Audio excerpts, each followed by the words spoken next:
油热后，先把准备好的五花肉片倒入锅中进行煸炒。五花肉片在炒制的时候可以略微多煸炒一下，让它充分的煸出油脂，这样吃起来更香。把五花肉片炒制到表皮透亮，有一些卷曲的状态。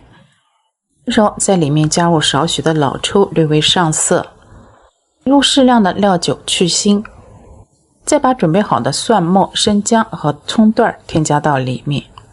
它们在锅中略微煸炒出香味后，再把竹笋添加到里面。